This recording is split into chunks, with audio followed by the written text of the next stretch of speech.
Hey folks, Greg and Jan with Strange RV Tours, and we are at 3111 North Winnetka Avenue in West Dallas, and we are here to see this home right here.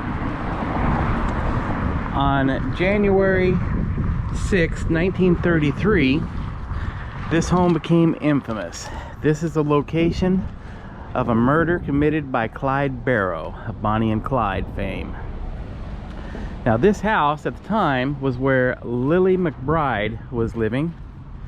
Lilly McBride was kind of tied into the Barrow gang because her brother Raymond Hamilton was a member of Clyde's gang, and he was in jail at the time.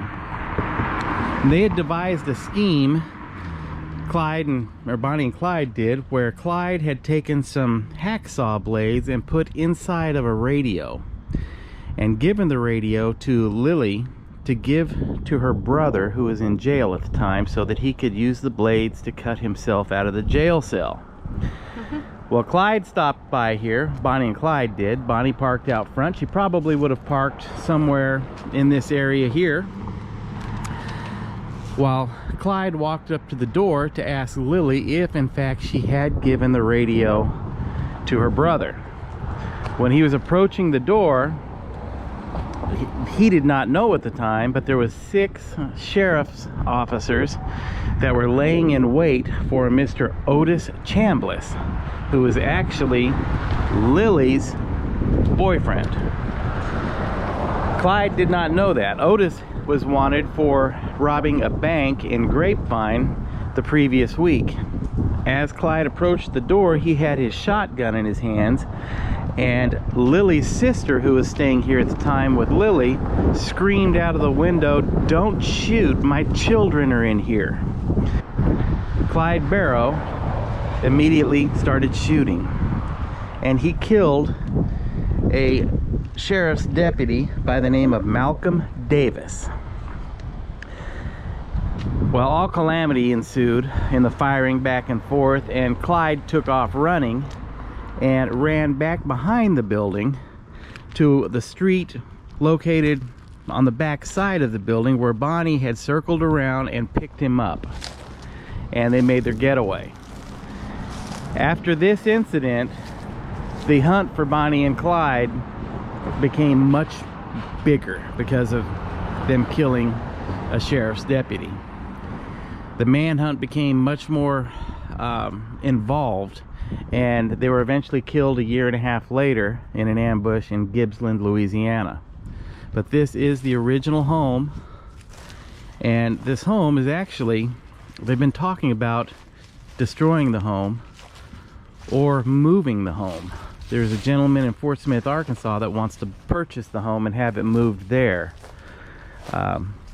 The group that owns it now is part of a community center, and the building was being used for storage, but is no longer being used for storage anymore, and there's been several vandals that have broken into the building, and the community center does not want that to happen, so they've decided to do something with the building rather than leave it here.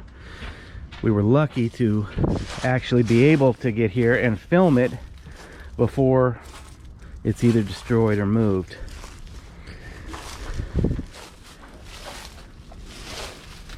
Yeah, it's part of the Wesley Rankin Community Center. So let's see if we can. You see all the broken glass. Yeah. That's actually plastic, but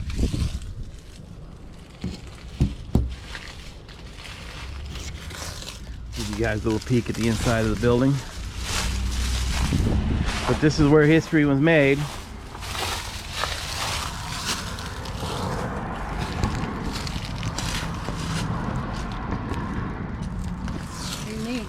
I've been kind of looking around, seeing if I can find any bullet holes in the facade of the building to see if there's anything left of that fateful day.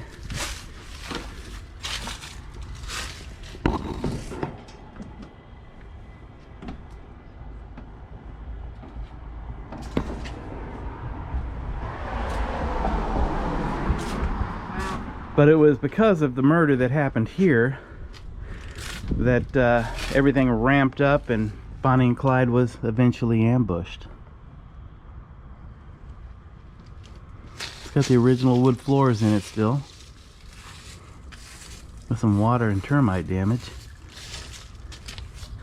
I don't see any place on the outside where shotgun blasts may have hit the building or bullets were fired, but they may have been patched over the years. Do you see anything, Jan? No, I was trying to see too if there's any evidence. I'm sure the doors are not original, so. Yeah, you can see there is a different. Molding. Yeah. Wow. This would not be an easy building to move. It's not in the best shape. Interesting location though, that's for sure. Let's see what this says over here. Harrison UMC AR. Yeah. I saw another one in the back that said 1997. Okay. It's just thrown over here probably. Yeah. Here we go. JV.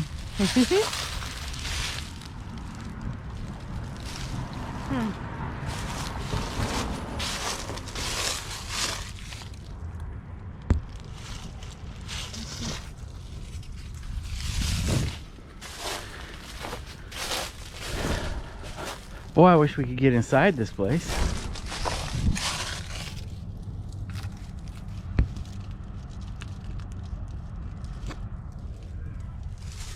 Very interesting place. You can see the community center's recreation area is here behind the house.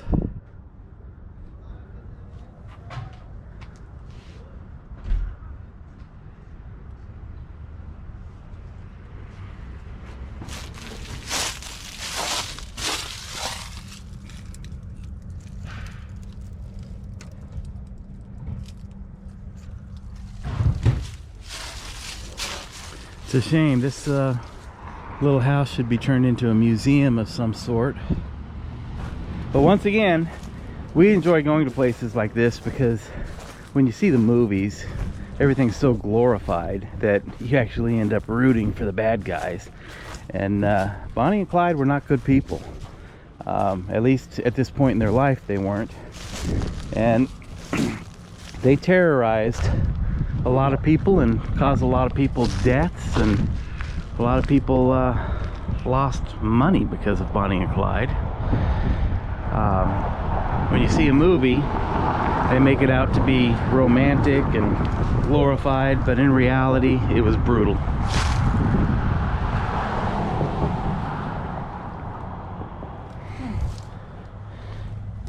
I don't know, it says something like maybe BIGG. I can't tell. Huh.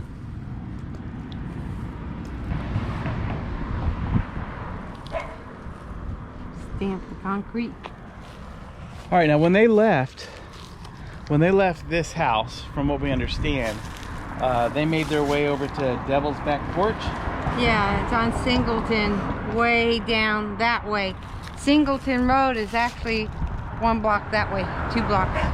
And they went west on Singleton and met up at the Devil's Porch where the family used to meet all the time. Yeah, that was a kind of a hideout area where they would meet their family. When they were on the run, they couldn't meet their family at their home because their home was probably under surveillance. So they had a few different places. They would meet under bridges and things like that. And Devil's Back Porch was one of the places where they would meet family members to get food or get information. So anyhow, hope you guys enjoyed this film. If you did, hit the like button. Take it easy, folks. Bye-bye.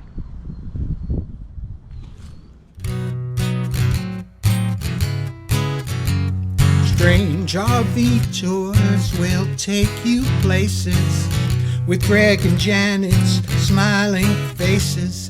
You might see a crazy flavored soda review or some tips to fix your RV too.